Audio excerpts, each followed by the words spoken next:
Liverpool are in the East Midlands this Valentine's weekend and they'd love nothing more than 3 points as they look to strengthen their position in the Premier League's top four. Standing in their way though is an X in the shape of Brendan Rodgers, whose marriage with Leicester has been a happy one so far. It is a 12:30 kick-off at the King Power Stadium today. Live audio commentary of all the action coming your way on LFC TV after full build-up from 11:30. Welcome along to our Matchday live preview in association with Standard Chartered. We'll get the thoughts of Gary Gillespie and Jason McAteer here in the studio in just a minute. First though, let's cross live to the ground now, and Peter McDowell is there for us ahead of another big game for the Reds.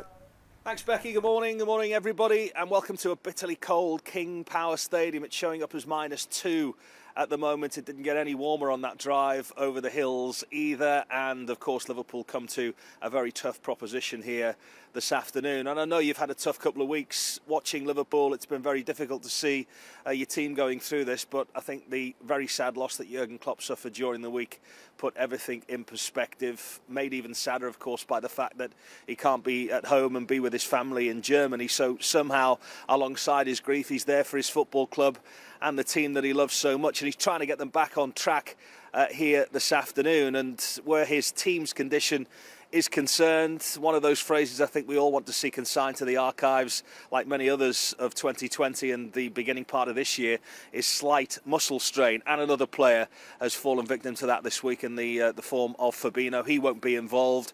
And maybe Jurgen Klopp had been thinking, alongside everything else going on in his life, about setting Jordan Henderson free into his usual midfield role here this afternoon. But you would surmise that perhaps he won't be able to do that. Does Kabak start, though, alongside him? Or with the midfield issues that he might have here this afternoon, is the manager tempted to start both of his new signings? We will wait and see on that here this afternoon. And of course, where Leicester are concerned, they have a wily old fat fox back fit again in the form of Jamie Vardy. He's got 7 in 12 against Liverpool and an incredible goal-scoring rate against the teams in the top four. It's the best, I think, in the whole of the Premier League since he came in 2014 as well. So he will be licking his lips at this one today. But Brendan Rodgers knows that a wounded Liverpool beast is one that they need to be very wary of today. They've lost their last 3 against Liverpool here, and they've already lost 5 here this season. And I know it's been a strange campaign, but that's already more than they lost in the entirety of last season. So certainly a very interesting one for the neutral. For us, we have to grit our teeth and hope that we'll be able to put a smile back on Jurgen Klopp's face come full time here today. We'll have that team news confirmed for you at 11:30.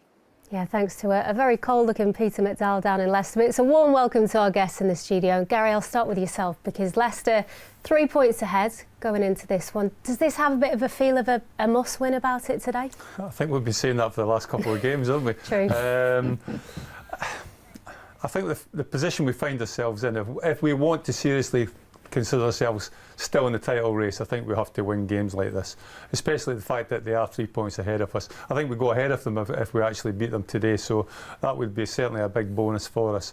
But anytime you're playing teams round about you and your rivals, and the position is that we move up a spot in the league, I think it's a vitally important game that you go out there and win.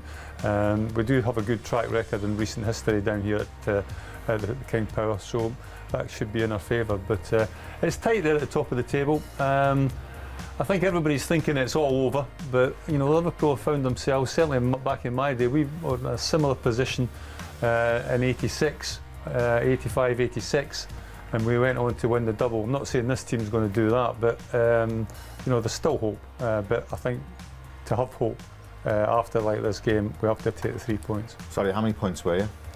I think we were about 8 or 10 points behind. I'm just looking at the table there, Jay. So obviously, as Gary said, Liverpool can go above Leicester, but it's incredibly tight. There's obviously teams behind who've still got games in hands. The results in games like this, I guess, could prove vital come the end of the season. Absolutely. I think we've got to take a realistic approach. I don't think it'll be in the club's nature and the players' nature and the manager's nature to relinquish the fact that we're out of the title race. They will still have, you know, some sort of ambition to try and win it. Of course they will, but you know, realistically, from my perspective, I know what Gary's saying, you've got to have that outlook, but you know, for this City side, who are just in ridiculously good form, don't look like they're going to concede, are going for a quadruple at the minute, which you can arguably see them doing. You know, it's hard to see past that they're going to run away with the league. So in that respect, priorities, I think, for Liverpool must change, and that becomes qualification for the Champions League. I think we've got Leipzig obviously coming up in the week. That's a massive priority for us. But finishing top 4, I think, is a massive priority for Liverpool. And like Gary said, you've got to beat the teams around you who are challenging you for one of them positions, and that is the likes of Leicester, Everton. You know, there's probably 7 or 8 teams who are looking to get into them 3 places. So Liverpool have got to start winning games of this nature and start doing it quick. Yeah, we're seeing some of the highlights, if that's the right word, of the Manchester City game. But how much of a setback was that, Gary? Not just in terms of points and trying to move up the table, but the psychological impact of a result like that. Well, as bizarrely as it seems, I think, you know, after the game, immediately after the game, you're thinking, you know, that's it, dead and buried, the league's gone, and, you know, it was such a bad result for us. But when you put it into perspective, you know, Alisson makes these 2 mistakes. The game is level at 1-1, and it's easy to look back and say, had he not made these mistakes, Liverpool were probably a little bit on the ascendancy in that game, and could have easily gone on and scored. And it's, as I say, we've been saying this for like week in, week out. It's thin margins. You know, I think Liverpool have just got to go out and believe that they have, you know, they can win every game that they go out onto the pitch, and I think they have that belief. They showed that in the past seasons, that they're more than capable of doing that. And who knows, if they put a run together, who knows what can happen. But certainly it's Manchester City's at this moment in time to lose, and I think if we were to drop points here again today, then I think it becomes increasingly more difficult to claw them back. OK, well, Liverpool were dealt another injury blow this week, weren't they, with the news that Fabinho will miss today's game due to a minor muscle problem. So could that mean Jurgen Klopp hands a debut to either of his new signings at centre-back today? Here's what the boss had to say in his press conference on Ozan Kabak and Ben Davies potentially facing Jamie Vardy. Jamie's obviously a proper challenge in this league. The way he plays, the way he gets set up by his mates, and so that's a proper job to do. But you only can do it always with the whole team. It's always, and that's how we always try to do it. You have to avoid the passes to him. Jamie is a player, a world-class player for sure, in a specific area of the pitch, and with his speed, that's really tricky. But we had now some sessions together where we really could work on this defensive setup, and that's very, very important. But we have as well, on top of that, we have other players available. So Nate Phillips did really well together with Hendo, together with Fab. So we have to find a solution, and all of them had the chance this week to show in training who's ready, and so I have to make a decision tomorrow, obviously. Yeah, he's got a decision to make. Can you see Kabak, Davis, both starting today? Absolutely. Listen, well, we had 12 different pairings. Why not throw another one into the mix? This would be the 17th, I think, today, actually, centre-back pair this season, yeah, which is incredible. I don't know where I got 12 from, that was mild. That's all competitions. Sorry, mate, that was 3 weeks ago. Yeah, of course I can. Of course I can. Listen, you know, we know that's been a problem area, not just the fact that you lose, you know, one of the arguably the world's best centre half, but you lose the partnership in Gomez and Matip as well. But then you take out such industry from the midfield area, then to patch it up into that defensive area. It's like a double whammy, isn't it? He's brought these 2 players in. He's got to start believing in why he's done it. And for me, you know, if he went with the 2 of them today, to get Henderson back into that midfield, you know, to have a look at them, to get Fabinho back into the midfield, you know, I wouldn't argue with that. I think he's got to make a massive change. I think he might go with 1, definitely today, maybe not 2. I'd like to see 2. I'd like to see him just throw it all in. Go on, 2 years. We're all in. We're all in. just yeah, put your cards on the table, all in. I think the question is, if you go out and buy them, I mean, what have you bought them for if you're not going to play them? I think you can kind of understand a little bit not throwing them in against Manchester City, which is such a big game. I suppose this is still a big game as well. But you know, as I say, if you bought them, you bought them for a reason. And you obviously think they're good enough to be part of this team.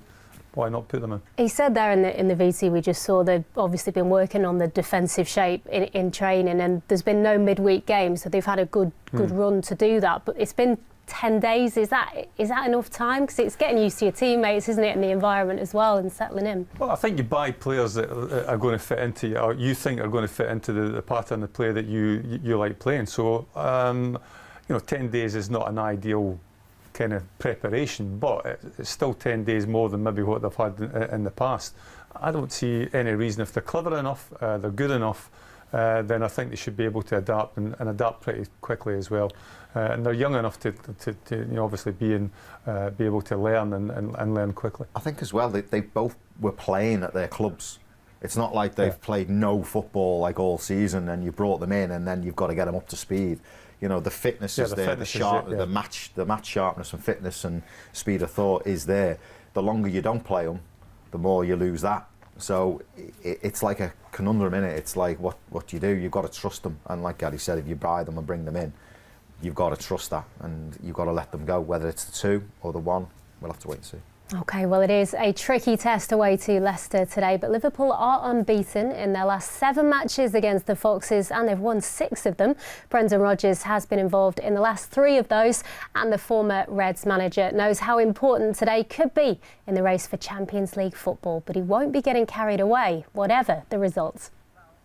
I don't think it'll define where we finish, but it's the next game, and it's against the champions, and it's going to be a really tough game for us. But for us, it's another game to measure our progress. I think that we've had a few games where they've been good games and others not. So the game last season at home when we played against Liverpool, we started the game very well. The first 25 minutes of the game we were excellent.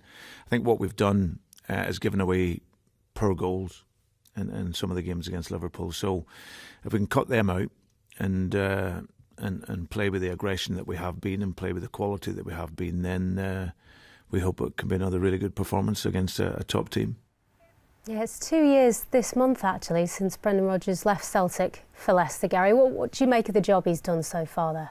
I think you just need to ask the Leicester fans that. I think that he's done an exceptional job.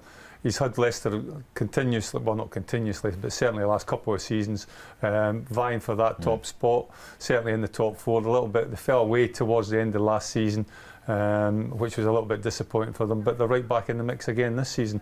I think he's been good and active in the transfer market. I think he's brought some good players to the club. I think he's got some good youthful players in the side as well. It's unfortunate for him that the fullback's just gone and done his ACL, the young lad. But no, all in all, I think he's a top level manager. What he achieved at Celtic, everybody says it's easy to do that, a 2-horse race in Scotland, but nobody's ever done it before. What he achieved, so all credit to him, and he's doing a fantastic job at Leicester. He doesn't have a great track record against Liverpool. Which is in our favour, but I'm sure he'll want to be putting that right again today. We saw when we looked at the table before just how close it is. Leicester, do you think, going to be there or thereabouts come the end of the season in the top 4? Yeah, I don't see why we shouldn't believe that. I think he's done a remarkable job, and I think his own evolution as a manager has been really good as well. I've been quite critical of Brendan, sort of talking about himself in interviews and very waxing lyrical about this and that. He seems to have put all that to bed. He seems to manage himself very, very good. And his results now and his performances and what he's done at Leicester, like Gary said, I think is showing that he's actually a top manager, not because he's telling us, but because of results and because of performances from Leicester. I think his recruitment's been brilliant. I think it was... Listen, I raised an eyebrow when he left Celtic to go there. It was a big dressing room full of egos. I didn't quite know whether it would work because I felt it'd be more of a clash, but he seems to have figured it out. He's handled the young players, he's given them opportunity. Maddison now is fantastic. That's down to Brendan and his coaching and his philosophies.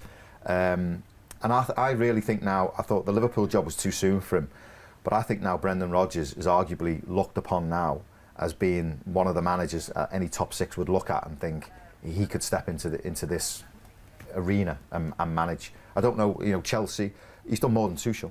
Thomas, he's taken over at Chelsea. Brendan, I think, is a better manager than him. But it seems that, again, we have that debate about a foreign manager, don't we, in a name, and it seems to fit a bit more. But Brendan is definitely in that bracket now. In terms of obviously today's game, Liverpool won comfortably at Anfield back in November. So this is a team that we know we can beat, but are you expecting a tougher game today?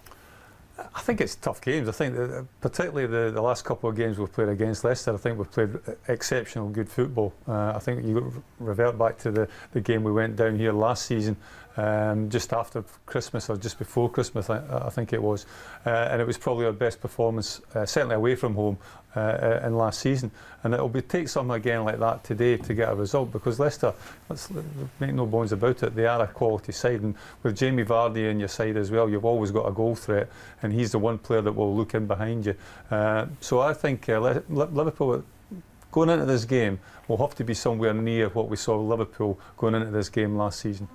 OK, that is it from Gary, Jason and I for the moment. It's a 12:30 kick-off, remember, at the King Power Stadium this afternoon. We're back from 11:30 on LFC TV's Matchday Live. Plenty more build-up to come then, including more from both managers. And we've got an exclusive as well with Curtis Jones. See you then.